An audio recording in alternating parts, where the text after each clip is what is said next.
Kitab 1 Raja-Raja. 1 Raja-Raja pasal 1. Hari tua Daud dan soal penggantinya. Raja Daud telah tua dan lanjut umurnya.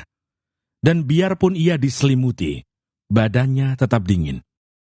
Lalu para pegawainya berkata kepadanya, "Hendaklah dicari bagi tuanku raja, seorang perawan yang muda, untuk melayani dan merawat raja. Biarlah ia berbaring di pangkuanmu, sehingga badan tuanku raja menjadi panas." Maka di seluruh daerah Israel, dicarilah seorang gadis yang cantik, dan didapatlah Abisak, gadis Sunem, lalu dibawa kepada raja. Gadis itu amat cantik, dan ia menjadi perawat raja dan melayani dia. Tetapi raja tidak bersetubuh dengan dia. Lalu Adonia, anak Hagit, meninggikan diri dengan berkata, "Aku ini mau menjadi raja." Ia melengkapi dirinya dengan kereta-kereta dan orang-orang berkuda, serta 50 orang yang berlari di depannya. Selama hidup Adonia ayahnya belum pernah menegur dia dengan ucapan, "Mengapa engkau berbuat begitu?" Ia pun sangat elok perawakannya. Dan dia adalah anak pertama sesudah Absalom. Maka berundinglah ia dengan Yoab, anak Zeruya, dan dengan Imam Abiatar, dan mereka menjadi pengikut dan pembantu Adonia. Tetapi Imam Sadok dan Benaya bin Yoyada, dan Nabi Nathan, dan Simei, dan Rei, dan para pahlawan Daud, tidak memihak kepada Adonia. Sesudah itu Adonia mempersembahkan domba, lembu, dan ternak gemukan, sebagai korban dekat batu Sohelet yang ada di samping En-Rogel, lalu mengundang semua saudaranya, anak-anak raja, dan semua orang Yehuda, pegawai-pegawai raja. Tetapi Nabi Nathan dan Benaya, dan para pahlawan dan Salomo, adiknya, tidak diundangnya. Lalu berkatalah Nathan kepada Betseba, ibu Salomo, "Tidakkah engkau mendengar bahwa Adonia anak Hagit telah menjadi raja, sedang tuan kita Daud tidak mengetahuinya? Karena itu, baiklah ku beri nasihat kepadamu, supaya engkau dapat menyelamatkan nyawamu dan nyawa anakmu Salomo. Pergilah masuk menghadap Raja Daud, dan katakan kepadanya, 'Bukankah tuanku sendiri, ya rajaku, telah bersumpah kepada hambamu ini, anakmu Salomo akan menjadi raja sesudah aku, dan dialah yang akan duduk di atas tahtaku. Mengapakah sekarang Adonia menjadi raja? Dan selagi engkau berbicara di sana dengan raja, aku pun akan masuk pula dan menyokong perkataanmu itu.' Jadi masuklah Betseba menghadap raja ke dalam kamarnya. Waktu itu raja sudah sangat tua, dan Abisak, gadis Sunem itu, melayani raja. Lalu Betseba berlutut dan sujud menyembah kepada raja. Raja bertanya, 'Ada yang kau ingini?' Lalu perempuan itu berkata kepadanya, 'Tuanku sendiri telah bersumpah demi Tuhan Allahmu, kepada hambamu ini, anakmu Salomo akan menjadi raja sesudah aku, dan ia akan duduk di atas tahtaku. Tetapi sekarang lihatlah, Adonia telah menjadi raja, sedang tuanku raja sendiri tidak mengetahuinya. Ia telah menyembelih banyak lembu, ternak gemukan dan domba, dan telah mengundang semua anak raja, dan Imam Abiatar, dan Yoab panglima itu. Tetapi hambamu Salomo tidak diundangnya. Dan kepadamulah, ya tuanku raja, tertuju mata seluruh orang Israel, supaya engkau memberitahukan kepada mereka, siapa yang akan duduk di atas tahta tuanku raja, sesudah tuanku. Nanti aku ini dan anakku Salomo dituduh bersalah segera sesudah tuanku raja mendapat perhentian bersama-sama dengan nenek moyangnya." Selagi Betseba berbicara dengan raja, datanglah Nabi Nathan. Diberitahukan kepada raja, "Itu ada Nabi Nathan." Masuklah ia menghadap raja, lalu sujud menyembah kepada raja dengan mukanya sampai ke tanah. Nathan berkata, "Ya tuanku raja, tuanku sendirilah rupa-rupanya yang telah berkata, 'Adonia akan menjadi raja sesudah aku, dan ia akan duduk di atas tahtaku.' Sebab pada hari ini, ia telah menyembelih banyak lembu, ternak gemukan dan domba.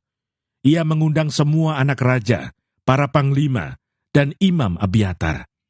Dan sesungguhnya, Mereka sedang makan minum di depannya sambil berseru, "Hidup Raja Adonia!"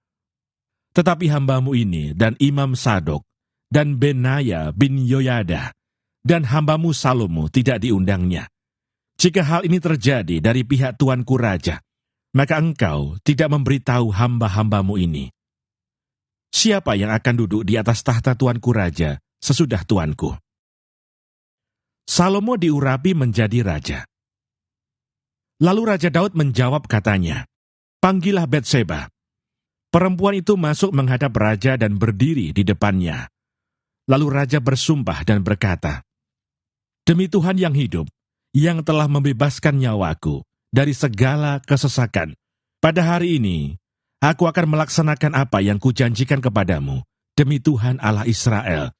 Dengan sumpah ini, anakmu Salomo akan menjadi raja sesudah aku, dan dialah yang akan duduk di atas tahtaku menggantikan aku."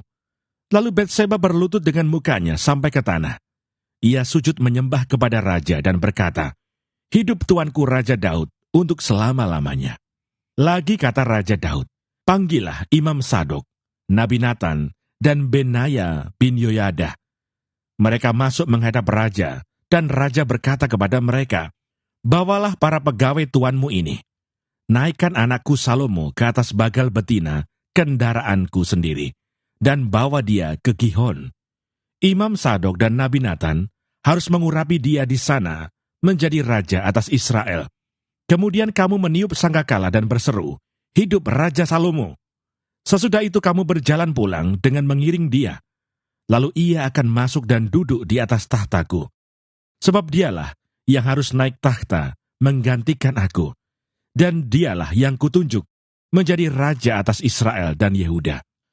Lalu Benaya bin Yoyada menjawab raja, "Amin. Demikianlah kiranya firman Tuhan Allah tuanku raja. Seperti Tuhan menyertai tuanku raja, demikianlah kiranya ia menyertai Salomo. Semoga ia membuat tahta Salomo lebih agung dari tahta tuanku Raja Daud." Lalu pergilah Imam Sadok, Nabi Natan, dan Benaya bin Yoyada dengan orang Kreti dan orang Peleti. Mereka menaikkan Salomo ke atas bagal betina Raja Daud dan membawanya ke Gihon.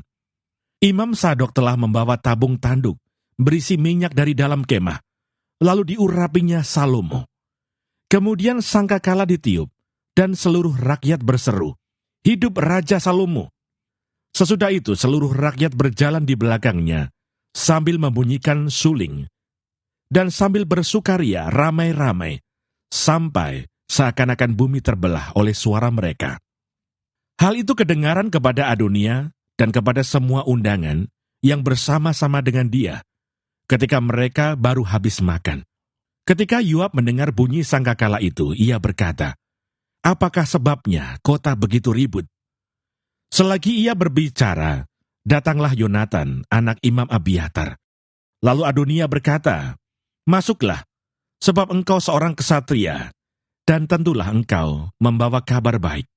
Tetapi Yonatan menjawab Adonia, "Tidak, tuan kita Raja Daud telah mengangkat Salomo menjadi raja. Raja telah menyuruh supaya Imam Sadok dan Nabi Natan dan Benaya bin Yoyada dengan orang Kreti dan orang Peleti menyertai Salomo, dan mereka menaikkan dia ke atas bagal betina raja. Imam Sadok dan Nabi Natan mengurapi dia di Gihon menjadi raja. Dan dari sana mereka sudah pulang dengan bersukaria, sehingga kota menjadi ribut. Itulah bunyi yang kamu dengar tadi." Salomo sekarang duduk di atas tahta kerajaan. Juga pegawai-pegawai raja telah datang mengucap selamat kepada tuan kita Raja Daud dengan berkata, "Kiranya Allahmu membuat nama Salomo lebih masyhur daripada namamu, dan tahtanya lebih agung daripada tahtamu." Dan raja pun telah sujud menyembah di atas tempat tidurnya. Dan beginilah katanya, "Terpujilah Tuhan Allah Israel, yang pada hari ini telah memberi seorang duduk di atas tahtaku, yang aku sendiri masih boleh saksikan." Maka semua undangan Adonia itu terkejut, lalu bangkit dan masing-masing pergi menurut jalannya. Takutlah Adonia kepada Salomo, sebab itu ia segera pergi memegang tanduk-tanduk mezbah. Lalu diberitahukanlah kepada Salomo.